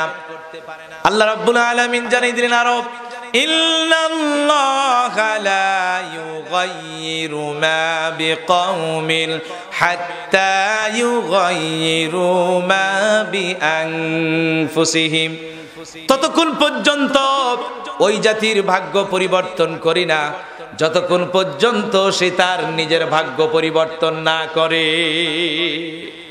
যতক্ষণ পর্যন্ত নিজের ভাগ্য পরিবর্তন না করে। আইয়ুব আলাইহিস সালাম একজন নবী। আল্লাহ রাব্বুল আলামিন দেখুন কত ধৈর্য, কত সহ্য। মা বোনদের উদ্দেশ্যে বলছি, আইয়ুব আলাইহিস সালাম অঢেল সম্পদ ছিল, কলিজার টুকরা সন্তানেরা ছিল, কিন্তু আল্লাহ রাব্বুল আলামিন ওনাকে পরীক্ষা করলেন। সমস্ত শরীর ঘা হয়ে গেল। কি হয়ে গেল? ঘা হয়ে গেল। 70 বছর হায়াত পাওয়ার পরে সমস্ত শরীর যখন ঘা হয়ে গেল, 17-18 বছর অতিক্রম হয়ে যাচ্ছে, সুস্থ হয় না। এই অসুস্থতার দরুন সন্তানেরা দূরে সরে গেল, বন্ধু বান্ধব আত্মীয় স্বজন সকলে দূরে চলে গেল, কিন্তু একজন স্ত্রী, ওনার স্ত্রী রাহমা নাম, এই সতী সাতবী স্ত্রী আইয়ুব আলাইহিস সালামকে ছাড়েন নাই, বলি সুবহানাল্লাহ। আর আমাদের ওই যে বললাম, স্ত্রীকে চেনা যায় স্বামীর দারিদ্রতায়। স্বামীর যখন টাকা যখন থাকে না, তখন বলে যে তোমার সংসার করে জীবনে কোনোদিন সুখ পেলাম না, বলি নাউজুবিল্লাহ। অথচ 3টা সন্তানের জননী। আমার ভাইরা, আইয়ুব আলাইহিস সালামের স্ত্রী বলছে যে তোমার যতই কষ্ট হোক, তোমাকে এই পৃথিবীর সবাই ছেড়ে দিলেও আমি তোমাকে ছেড়ে দিব না। বলি সুবহানাল্লাহ। আল্লাহর নবী আইয়ুব আলাইহিস সালাতু ওয়াস সালামের যখন কঠিন অসুস্থতায় ভুগলেন, পরিবারের লোকজন সকলে দূর দূর করে তাড়িয়ে দিল, কিন্তু প্রাণের স্ত্রী ছেড়ে দিলেন না। পরিবার থেকে যখন তাড়িয়ে দিল, জঙ্গলে চলে গেল, সেখানে গিয়ে বসবাস করা আরম্ভ করলো, সঙ্গে মাত্র স্ত্রী। কোথায় খাবার পাবে, সারা গায়ে ঘা। আল্লাহ পাকের দরবারে দোয়া করে আইয়ুব আলাইহিস সালাতু ওয়াস সালাম রিজিক যখন পাই তখন খাই, যখন খাবার থাকে না তখন খানা খাই না। এমন একটা সময় আসলো কোন খাবার তার কাছে নাই। স্ত্রী পরের বাড়ি কাম করে নিয়ে আসে, যতটুকু খাবার দেয় ততটুকু খায়। এমন মহিয়সী নারী। এইভাবে যখন চলতে থাকলো, একদিন তারা বুঝতে পারলো এটা আইয়ুব আলাইহিস সালাতু ওয়াস সালামের স্ত্রী, যাকে আল্লাহ রাব্বুল আলামিন অনেক বড় রোগ দিয়েছেন। যদি এই স্ত্রী আমাদের বাড়িতে আমাদের মহল্লায় কাজ করে তাহলে সেই রোগ ধরা পড়বে। তার কাজটা বন্ধ করে দিল। পরিশেষে স্বামীর কাছে এসে বলল, প্রাণীর স্বামী, কাজ আমার বন্ধ, কেউ কাজ দিতে চাই না, আমার মনে হয় না খেয়ে মারা যাব। আল্লাহ রাব্বুল আলামিনের দরবারে দোয়া করুন, আল্লাহ পাক যেন আমাদেরকে থেকে বের হওয়ার একটা রাস্তা বের করে দেন। আল্লাহ সালাম দোয়া করলেন, আন্নী মাসানিয়াদ দুররু ওয়া আনতা আরহামুর রাহিমিন। রব্বুল আলামিন, আমি দুঃখ কষ্টের মধ্যে আছি, তুমি তো রহমান, তুমি তো রহিম, তুমি পরম দয়ালু, তুমি ইচ্ছা করলেই সুস্থ করতে পারো, দিতে পারো। আল্লাহ পাকের দরবারে দোয়া করলেন আইয়ুব আলাইহিস সালাতু ওয়াস সালাম। আল্লাহ পাক দোয়া কবুল করে নিলেন। আইয়ুব নবীকে আল্লাহ পাক নির্দেশ দিলেন, তুমি পা দিয়ে মাটিকে আঘাত করো। মাটিতে আঘাত করা হলো, ঝর্ণা দ্বারা বয়ে গেল। আল্লাহ পাক নির্দেশ দিলেন, ওই পানি দিয়ে তুমি গোসল করো, সমস্ত শরীর ধৌত করো। সমস্ত শরীর ধৌত করা হলো। আল্লাহ নবী আইয়ুব আলাইহিস সালাতু ওয়াস সালাম পুনরায় আবার আগের মতো সুস্থ হয়ে গেলেন। এমন কঠিন মুহূর্তে স্ত্রী তার স্বামীকে ছাড়ে নাই। আমার বন্ধুরা, স্ত্রীকে চেনা যায় স্বামীর দারিদ্রতায়। আমার মা বোনেরা যারা এসেছেন, স্বামীর যখন টাকা থাকবে না, স্বামীর যখন পয়সা থাকবে না, আপনার দায়িত্ব কর্তব্য তখন হবে তাকে সান্ত্বনা দেওয়া। আল্লাহ পাক এখন সম্পদ আপনাকে আপনার কাছ থেকে নিয়ে নিয়েছে, আবার ফিরিয়ে দিবেন, এমন কথা যদি সান্ত্বনা দেয়, ওই স্বামী অবশ্যই আল্লাহ পাকের রহমতে আবার সম্পদশালী হবে। আমার ভাইয়েরা, আজ সমাজের মধ্যে শুধু চিটারি, বাটপারি, বদমাইশি। আজ যন্ত্রের উপর মানুষ নির্ভর করে, মানুষ অলস। কেমনে দেখুন মানুষ কিভাবে ধান দেয়, টাকা ইনকাম করবে, এত অলস, পরিশ্রম করতে চাই না। কিছুদিন পূর্বে আমার কাছে রাত 2:30টার দিকে ফোন আসলো। ফোন আসার পর বলছি, আমি ঘুমিয়ে আছি, মাহফিল শেষ করে ঘুমিয়ে পড়েছি, কঠিন ঘুম। রাত 2:30টার দিকে ফোন এসেছে, বলছে, বাবা আসসালামু আলাইকুম। আমি সালামের জবাব দিলাম। ঘুমের ঘরের মধ্যে বললাম, আপনি কে বলছেন? বলছে, আমি আল্লাহর ফেরেশতা বলছি। আমি আশ্চর্য হয়ে গেলাম, কপাল কত ভালো, দেশ বিদেশে মাহফিল করি, ফেরেশতা আমার কাছে ফোন দিয়েছে রাত 2:30টার দিকে। আমার ভাইয়েরা, তখনও গভীর ঘুম, বুঝতে পারি নাই। এরপর আমি যখন প্রশ্ন করলাম, আপনি কোথা থেকে বলছেন? বলছে, আমি আসমান থেকে বলছি। এরপর আমি প্রশ্ন করলাম, তখনও ঘুম আমার ভালো করে ভাঙে নাই, ঘুম ভেঙে যায় নাই। এরপর আমি প্রশ্ন করলাম, আসমান তো অনেকগুলো আছে, কোন আসমানে আছেন? বলছে প্রথম আসমানে। হঠাৎ করে ঘুম আমার ভেঙে গেছে, আশ্চর্য ব্যাপার। দেশ বিদেশে আমি মাহফিল করি, ভারতে মাহফিল করি, বাংলাদেশের প্রত্যেকটি জেলায় কম বেশি মাহফিল করি। ফেরেশতারা আজ প্রথম আসমান থেকে ফোন দিয়েছে। আল্লাহ রাসূল বলেছেন প্রথম আসমানে আল্লাহ পাক প্রতি রাত্রে গভীর রাত্রিতে চলে আসেন। আশ্চর্য হয়ে গেলাম, কারণটা কি? কি ব্যাপার? এরপর আমি প্রশ্ন করলাম, আপনি প্রথম আসমানে আছেন, আল্লাহর ফেরেশতা, আপনি যে বলছেন কারণটা কি? অনেকক্ষণ কথা বলে, এই কথা সেই কথা, কিছুক্ষণ পর বলে এই নাম্বারে ৫,০০০ টাকা আপনি পাঠিয়ে দিলে আল্লাহ পাক আপনাকে বিশেষ রহমতে লক্ষ লক্ষ টাকার মালিক করে দিবে। তখন আমি বুঝতে পেরেছি ধান্দা। ঘুমটা ভালোভাবে ভেঙে গেল। যখন প্রশ্ন করলাম প্রথম আসমানে আপনি যেহেতু আছেন, হাদিসের মধ্যে পড়েছি প্রথম আসমানে হযরত আদম আলাইহিস সালাম আছেন। এবার আমি তাকে প্রশ্ন করলাম, বলেন তো আদম আলাইহিস সালামের কোন পাশে আছেন আপনি, ডান পাশে না বাম পাশে? এবারও আশ্চর্য হয়ে গেছে, তো নাছোড় বান্দা কার কাছে ফোন দিয়েছি, থুতুমুতু খেয়ে গেল। এবার আমি ধমক দিয়ে বললাম, বেটা বেয়াদব, কার কাছে ফোন দিতে হয় তুই কি জানিস না? আমি দ্বিতীয় আসমানে আসি, তুই উপর দিকে ফোন দিলি কেন? তুই নিচের দিকে ফোন দে।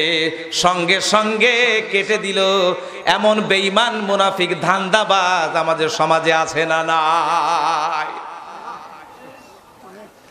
আমার বন্ধুগণ, যন্ত্রের উপর নির্ভর হয়ে আজ মানুষ অন্যায় করছে, জুলুম করছে, নির্যাতন করছে।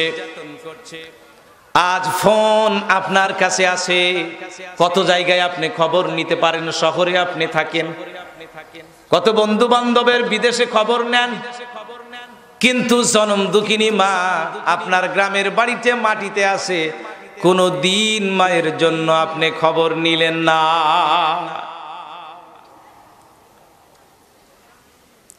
আমার মায়ের কথা শুধু মনে পড়ে, মা যে আমার কেমন আছে দূরের মাটির ঘরে। আমার মায়ের কথা শুধু মনে পড়ে, মা যে আমার কেমন আছে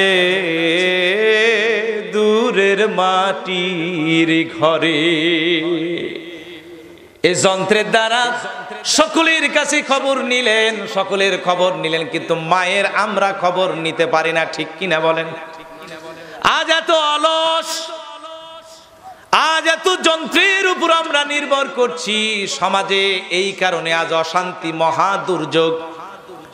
আমার বন্ধুগণ, মাকে আপনি সম্মান করেন না, খবর নেন না। আবার যাদের মা সংসারে আছে, পরিবারের সঙ্গে আছে, বাজারে লিস্ট দিলে সেই লিস্ট অনুযায়ী মাকে বাজার করে দেয় না। কিন্তু স্ত্রী যখন লিস্টটা দেয়, তখন স্ত্রীর লিস্টটা মেনে সকল তার চাইতে বেশি কিছু কিনে দেয়, ঠিক কিনা বলুন? মা 2 টাকার পান কিনে আনতে বলল, বাজারে চলে গেল সন্তান, স্ত্রী যা জানতে বলেছিল সব কিছু নিয়ে আসলো, কিন্তু মা যে 2 টাকার পান কিনে আনতে বলেছিল সেটা ভুলে গেছে। বাড়িতে চলে এসেছে, আসার পর স্ত্রী বলল, আমার জন্য কি কি এনেছো দাও। দিয়ে দিল। জনম দুঃখিনী মা যখন বলল, কলিজার টুকরা সন্তান, তুমি আমার জন্য কি এনেছো আমাকে দিয়ে দাও। বলছে, মা আমি ভুলে গেছি। মা পান না খাওয়ার কারণে একটা পর্যায়ে কাশি আরম্ভ করে দিল। বেটার বউ শাশুড়িকে দেখতে পারে না। আমার বন্ধুগণ, কাশতে কাশতে একটা পর্যায়ে বমি হয়ে গেল। স্ত্রী বলছে, তোমার মা কি বাড়ি থেকে অন্যত্র রেখে আসো, অন্য কোথাও রেখে আসো। আমার বন্ধুগণ, চলে গেল নিষ্ঠুর সন্তান বাজারে একটা সালা কিনে নিয়ে আসলো। সালা কিনে নিয়ে এসে গভীর রজনীতি জনম দুঃখিনী মাকে স্ত্রীর কথা অনুযায়ী ওই সালার মধ্যে ভরল, বস্তার মধ্যে ভরল। জনম দুঃখিনী মা কি যখন গভীর রাত্রিতে স্ত্রীর কথা মেনে তাকে সন্তুষ্ট করার জন্য বস্তার মধ্যে তুলে, জনম দুঃখিনী মা বস্তা তোলার আগে কলিজার টুকরা সন্তান রে বলে, রে কলিজার টুকরা সন্তান, আমাকে বস্তার মধ্যে মনে হয় তুলবি, আমার পা বাঁধতেছিস। তুই জানিস না, তুই যখন আমার পেটের মধ্যে ছিলি, তুই যখন আমার পেটের মধ্যে ছিলি, আমি দাঁড়িয়ে যেতাম, পেটের মধ্যে তুই লাথি মারতিস, আমার কত কষ্ট হতো। আমার এই পায়ে রশি বাঁধিস না, আল্লাহ পাক সহ্য করবেন না। তবুও নিষ্ঠুর সন্তান পায়ে রশি বেঁধে, হাতে রশি বেঁধে বস্তার মধ্যে তুলল সন্তানকে। বস্তার মধ্যে তোলার পর গভীর রাত্রিতে সন্তানকে নিয়ে চলে যাচ্ছে, মাকে নিয়ে চলে যাচ্ছে সন্তান।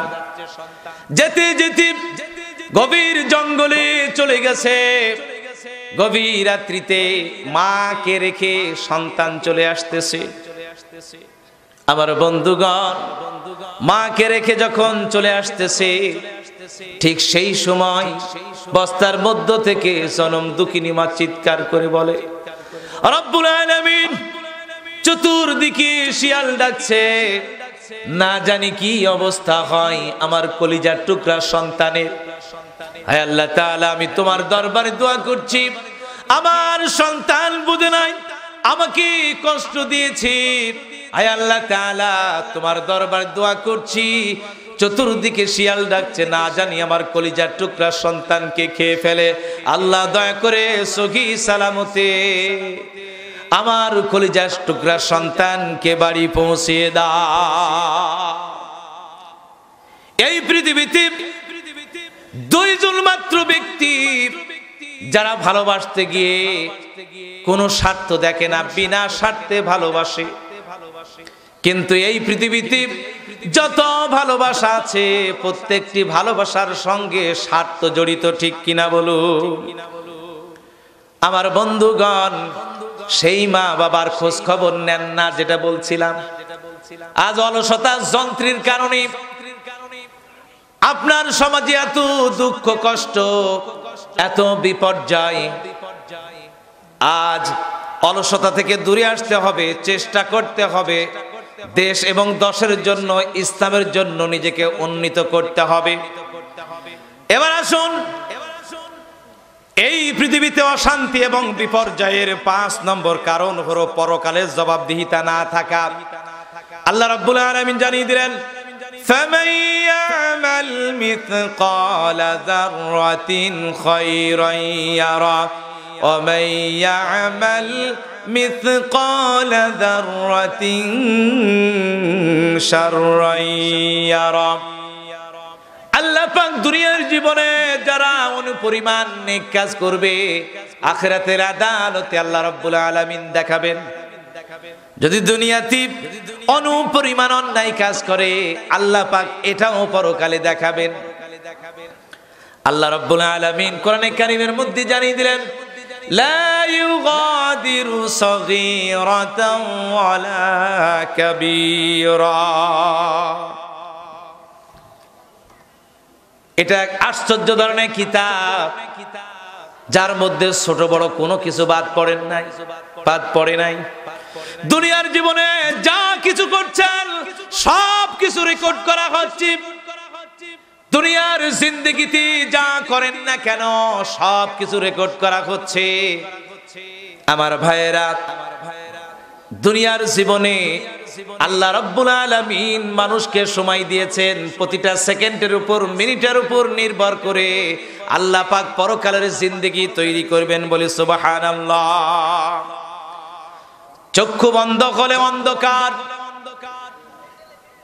এরা বের হয়ে গেলে চতুর্দিকে অন্ধকার, আর কিছু থাকবে না। আমার ভাইরা, সুন্দর বাড়ি, সুন্দর ঘর সব একদিন হয়ে যাবে পর। একদিন তোমারি নাম মসজিদে হবে আলান। একদিন তোমারি নাম মসজিদে হবে আলান। তৈরি থেকো, তৈরি রেখো, কবরের মাল সামান। একদিন তোমারি নাম মসজিদে হবে আলান। ঠিক কিনা? আল্লাহ রাব্বুল আলামিন দুনিয়ার জিন্দেগিতে মানুষ যা কিছু করে কিরামান কাতিবিন সব কিছু রেকর্ড করছেন।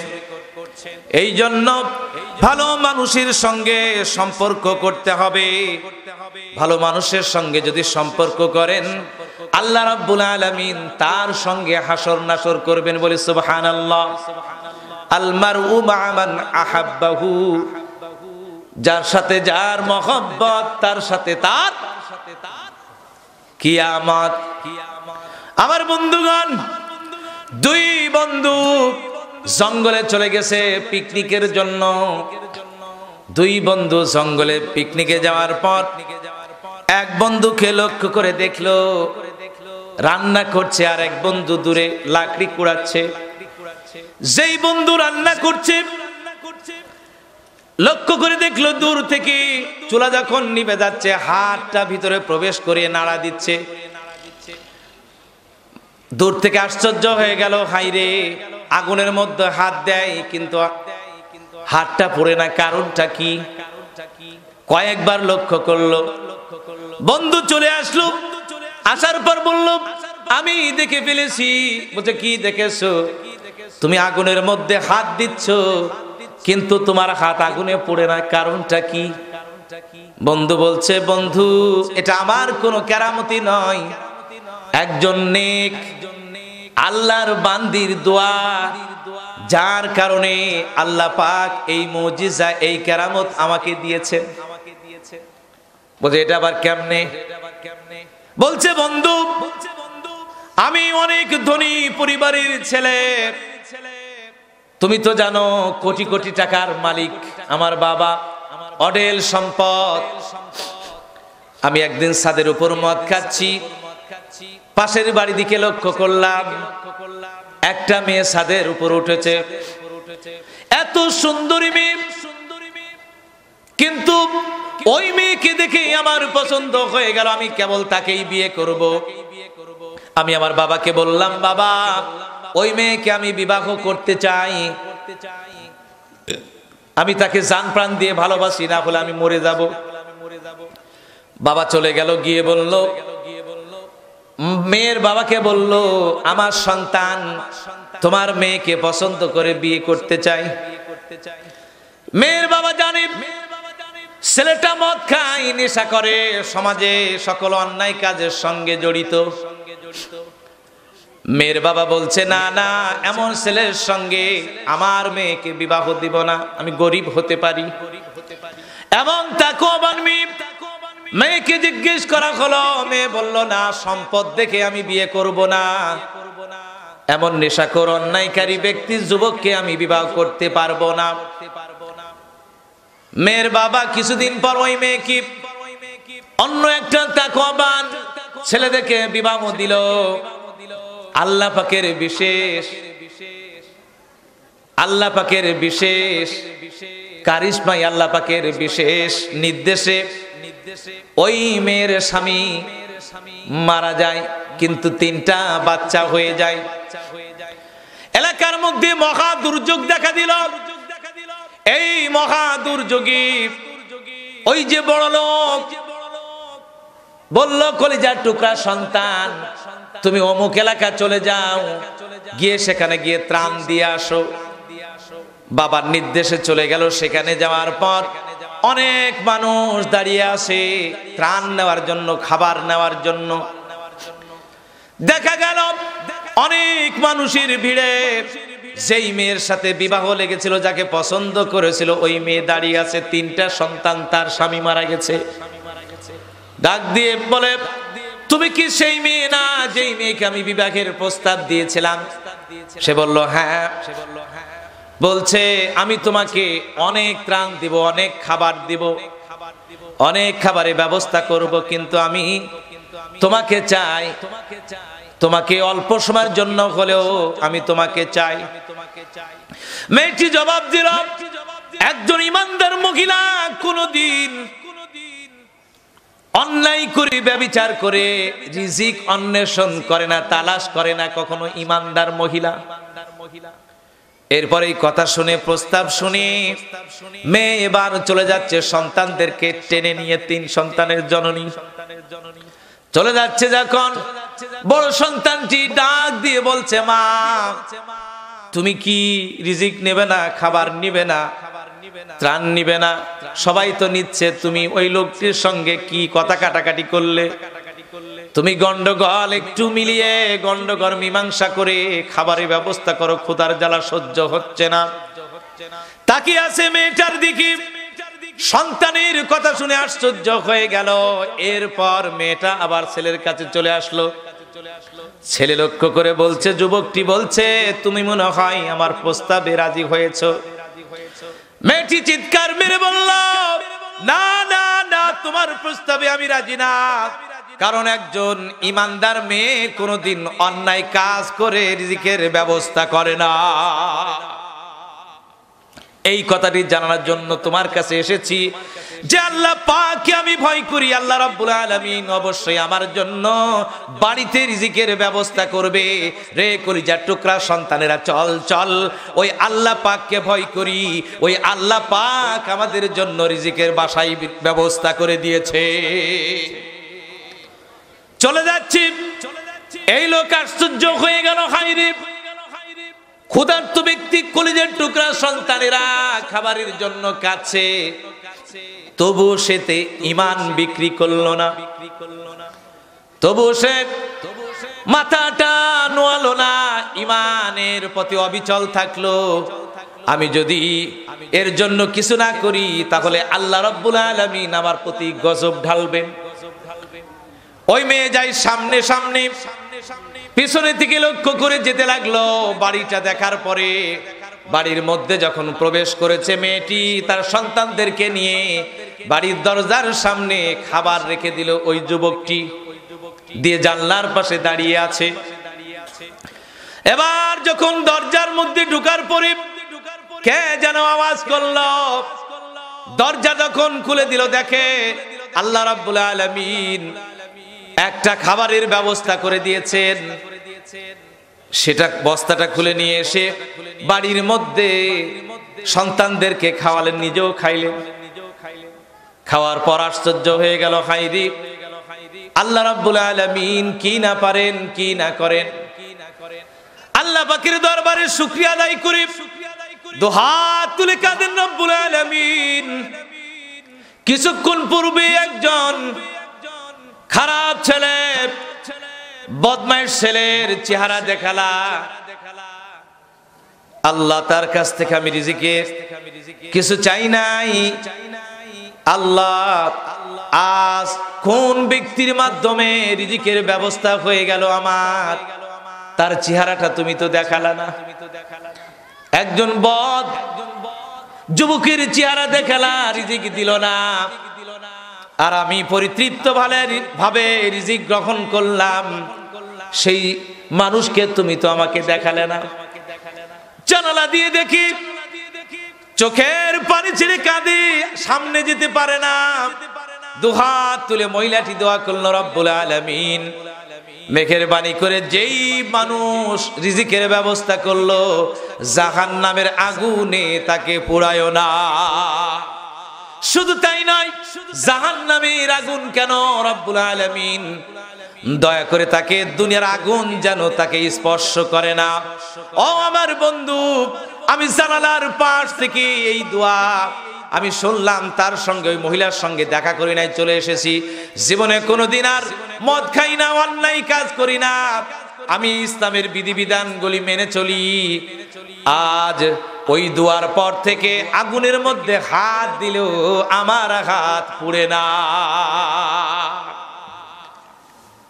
যদি আপনি ইমানদার ব্যক্তি হতে পারেন, ভালো পরহেজগার ব্যক্তিদের সঙ্গে যদি আপনি মিশতে পারেন, কারণ সোনার সঙ্গে থাকলে সোনাই হওয়া যায়, আর যদি বাতিলের সঙ্গে যদি থাকেন তাহলে কিন্তু বাতিলই হয়ে যাবেন।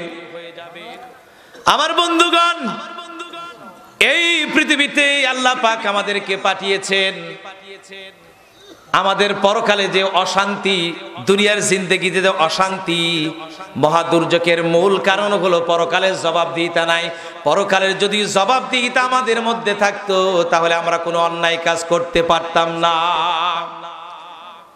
আল্লাহ নবী মুসা কালিমুল্লাহ বনি ইসরাইলের মধ্য দিয়ে যাচ্ছিলেন, যেতে যেতে এক পাহাড়ে কিনারায় দেখলেন 3টা লাশ পড়ে আছে আর 4টি স্বর্ণের টুকরা।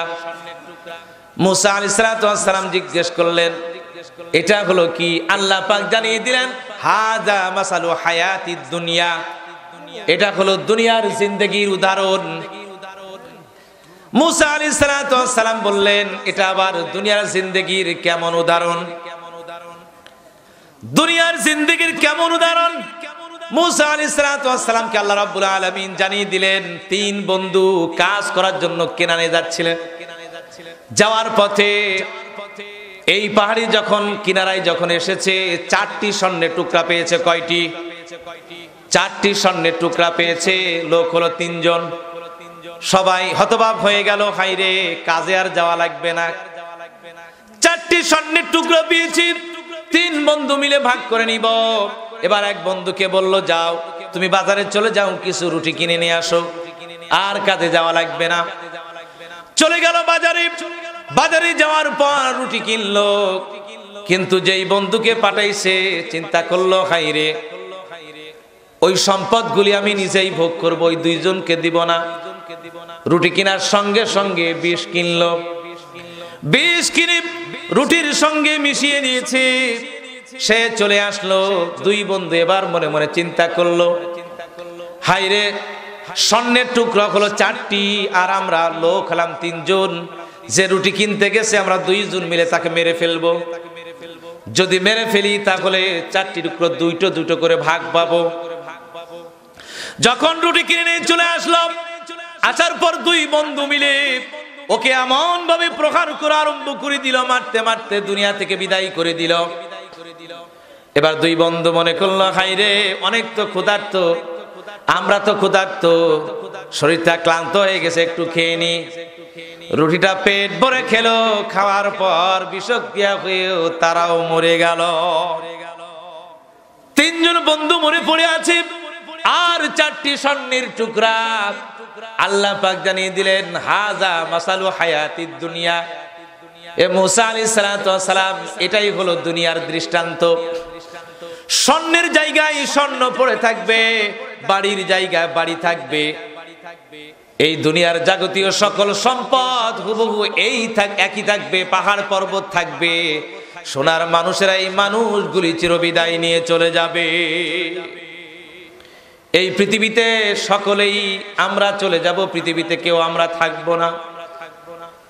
আল্লাহ রাব্বুল আলামিন এই পৃথিবীর সকল মানুষগুলি যখন প্রাণ নাশ করা হবে মালাকুল মাউতের মাধ্যমে, আল্লাহ পাক এবার মালাকুল মাউতকে জিজ্ঞেস করবেন, আখবিরনি মাইয়াবকা। মালাকুল মাউত, তুমি আমাকে বলো আর কেউ কি বাকি আছে নাকি? মালাকুল মাউত বলবে, রব্বুল আলামিন, দুনিয়াতে যত মানুষ ছিল সকল মানুষ মরে গেছে, এখন শুধু বাকি আছে জিনেরা। আল্লাহ পাক তখন বলবেন, জিনদেরকে মেরে ফেলো। আল্লাহ পাকের পর বলবেন, আখবিরনি মাইয়াবকা। মালাকুল মাউত, তুমি বলে দাও আর কেউ কি বাকি আছে নাকি? মালাকুল মাউত বলবেন, রব্বুল আলামিন, পৃথিবীর কোনো মানুষ নাই, কোনো জিন নাই, ইবলিস বাকি আছে। আল্লাহ পাক বলবেন ইবলিসকে মেরে ফেলো। ইবলিসকে মারার সময় দুনিয়াতে মানুষকে, টোটাল পৃথিবীর মানুষদেরকে যত যন্ত্রণা দিয়েছো, টোটাল যন্ত্রণা দিয়ে ইবলিসকে তুমি মেরে ফেলো। ইবলিসকে মেরে ফেলা হবে। আল্লাহ পাকের পর বলবেন আখবিরনি মাইয়াবকা, মালাকুল মাউত বলো তো আর কেউ কি বাকি আছে নাকি? বলবে রব্বুল আলামিন মানুষ চলে গেছে, জিন চলে গেছে, ইবলিস চলে গেছে, এখন শুধু তোমার ফেরেশতারা বাকি আছে। আল্লাহ পাক বলবেন ফেরেশতাদের মেরে ফেলো। সকল ফেরেশতাদেরকে মেরে ফেলা হবে। আল্লাহ পাক আবার প্রশ্ন করবেন মালাকুল মাউত কে আখবিরনি মাইয়াবকা, মালাকুল মাউত বলো বলো আর কেউ কি বাকি আছে নাকি? বলবে মালাকুল মাউত বলবে রব্বুল আলামিন আর কেউ বাকি নাই, শুধুমাত্র 4 জন ফেরেশতা বাকি আছে। ইসরাফিল আলাইহিস সালাতু ওয়াস সালাম, মিকাইল আলাইহিস সালাতু ওয়াস সালাম, আজরাইল আর জিবরাইল আলাইহিস সালাতু ওয়াস সালাম। আল্লাহ পাক বলবেন ইসরাফিলকে মেরে ফেলো, মিকাইলকে মেরে ফেলো, জিবরিলকে মেরে ফেলো। এরপর আল্লাহ পাক বলবেন আখবিরনি মাইয়াবকা, মালাকুল মাউত তুমি আমাকে বলো আর কেউ কি বাকি আছে নাকি? বলবেন রব্বুল আলামিন মহাবিশ্বে আমি আর তুমি ছাড়া আর কেউ না। আল্লাহ পাক বলবেন মালাকুল মাউত এবার তুমি মারো। আশ্চর্য হয়ে যাবে, থরথর করে কাঁপবে রব্বুল আলামিন, থর করে কাঁপবে। আল্লাহ পাক জান্নাত এবং জাহান্নামের মাঝ বরাবর মালাকুল মাউতকে দাঁড় করাবেন। দাঁড় করিয়ে দিয়ে বলবেন মালাকুল মাউত, মউত তুই মর। সঙ্গে সঙ্গে এত বিকট আওয়াজ করে মারা যাবে মালাকুল মাউত জান্নাত আর জাহান্নামের মাঝ বরাবর, যে জায়গার নাম হলো আরাফ। এত বিকট আওয়াজ করবে যে আওয়াজ ইসরাফিল আলাইহিস সালাতু ওয়াস সালামের চাইতে, সিংহাই ফুঁক দেওয়ার চাইতে অত্যন্ত ভয়ঙ্কর। আল্লাহ রাব্বুল আলামিন মালাকুল মাউত যখন ইন্তেকাল করবে, চলে যাবে, আল্লাহ পাক তখন বলবেন লিমানিল মুলকুল ইয়াউম, আজকে কার রাজত্ব, আজকে কার ক্ষমতা, কোথায় স্বৈরাচারী শাসক, কোথায় পাহাড় পর্বত, কোথায় গাছগাছালি, কোথায় জুলুমবাজ, আজকে কার ক্ষমতা? লিল্লাহিল ওয়াহিদিল কাহ্হার। কোন ক্ষমতা নেই, কেবলমাত্র মহাপরাক্রমশালী আল্লাহ পাকের অস্তিত্বই অবশিষ্ট থাকবে। কুল্লু মান আলাইহা ফানি ওয়া ইয়াবকা ওয়াজহু রাব্বিকা যুল